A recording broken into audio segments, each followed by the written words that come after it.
નમસ્કાર દર્શક મિત્રો, તાપી જિલ્લાની સૌથી વધુ લોકચાહના મેળવતી સમયક્રાંતિ ન્યૂઝ બુલેટિનમાં વિગતવાર સમાચારો નિહાળો।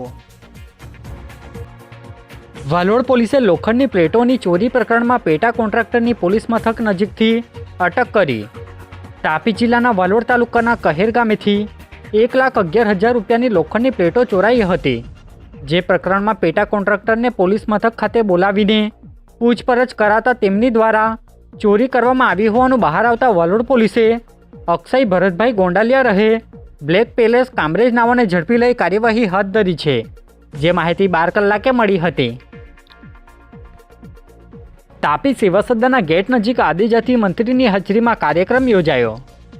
તાપી જિલ્લાના સેવા સદનના ગેટ નજીક મંત્રી કુંવરજી હળપતિની હાજરીમાં કાર્યક્રમ યોજાયો હતો, જેમાં જનજાતિ ગૌરવ દિવસ અંતર્ગત રથનું પ્રસ્થાન કરવામાં આવ્યું હતું, જેમાં અધિકારીઓ હાજર રહ્યા હતા, જે માહિતી શુક્રવારના રોજ 11 કલાકે મળી હતી। તાપી સેવા સદનના હોલ ખાતે અધિકારીઓની હાજરીમાં કામકાજના સ્થળે જાતીય સતામણી 2013 અંતર્ગત સેમિનાર યોજાયો।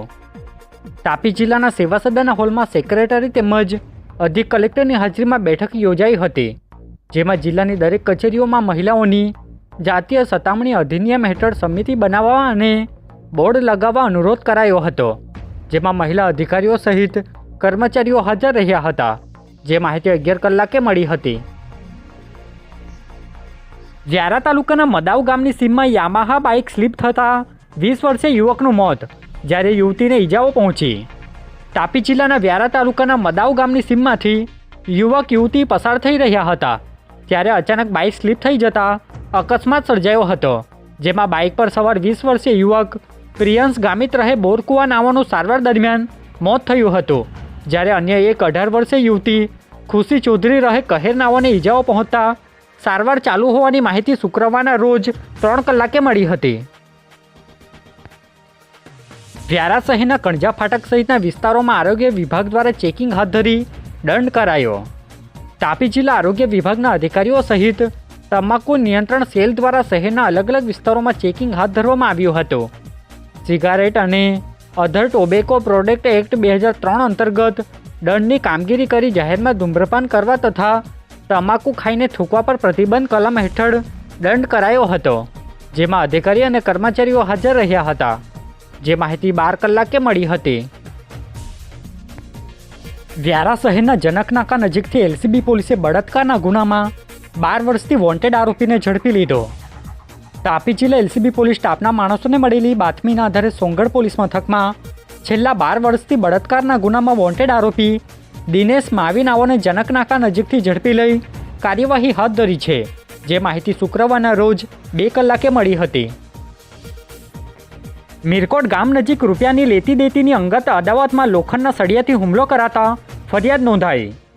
ઉચ્છલ તાલુકાના મીરકોટ ગામની સીમમાં ફરિયાદી કલ્પેશભાઈ શંકરભાઈ ગામિત 4 માસ અગાઉ આરોપી યાકુબભાઈ ગામિત સાથે રૂપિયાની લેતી દેતી બાબતે બોલાચાલી થઈ હતી, જેની અંગત અદાવત રાખી આરોપી યાકુબ ગામિત દ્વારા ફરિયાદીને મીરકોટ ગામની સીમમાં ગાડી ઊભી રાખી લોખંડના સળિયા અને કાચની બોટલ વડે કલ્પેશભાઈને માથાના ભાગે ગંભીર ઇજાઓ પહોંચાડતા સારવાર અર્થે ખસેડવામાં આવ્યા હતા। બનાવને લઈ પોલીસે 2 ઈસમો યાકુબ ગામિત અને અન્ય એક વ્યક્તિ સામે ગુનો દાખલ કર્યો છે, જેની વિગત 5 વાગ્યે પ્રાપ્ત થઈ હતી। સોંગઢ શહેરના ઓડિટોરિયમ હોલ ખાતે વન પર્યાવરણ મંત્રીની હાજરીમાં વય વંદના નોંધણી કેમ્પ યોજાયો। તાપી જિલ્લાના સોંગઢ શહેરમાં આવેલ ઓડિટોરિયમ હોલ ખાતે વન પર્યાવરણ અને જિલ્લાના પ્રભારી મંત્રી મુકેશ પટેલ સહિત અધિકારીઓ અને પદ અધિકારીઓની હાજરીમાં વય વંદના નોંધણી કેમ્પ યોજાયો હતો, જેમાં નાગરિકો દ્વારા ભાગ લેવામાં આવ્યો હતો, જે માહિતી શુક્રવારના રોજ 4 કલાકે મળી હતી। તાપી જિલ્લા સેવા સદન ખાતે કલેક્ટરની હાજરીમાં જિલ્લા સ્વાગત કાર્યક્રમ યોજાયો। તાપી જિલ્લા સેવા સદન હોલમાં જિલ્લા કલેક્ટરની હાજરીમાં જિલ્લા કક્ષાનો સ્વાગત ફરિયાદ નિવારણનો કાર્યક્રમ યોજાયો હતો, જેમાં જિલ્લાના અલગ અલગ અરજદારો દ્વારા તેમના પ્રશ્નો રજૂ કરવામાં આવ્યા હતા, જેમાં સંબંધિત વિભાગના અધિકારીઓ હાજર રહ્યા હતા, જે માહિતી શુક્રવારના રોજ 12:30 કલાકે મળી હતી। આજે બુલેટિનમાં બસ આટલું જ, અને સમયક્રાંતિ ન્યૂઝ ચેનલને લાઇક, શેર, કોમેન્ટ્સ અને સબસ્ક્રાઇબ અવશ્ય કરી લેશો, જેથી કરી તમને તાપી જિલ્લાના સમાચારોની અપડેટ મળતી રહે અને મને રજા આપશો। આભાર।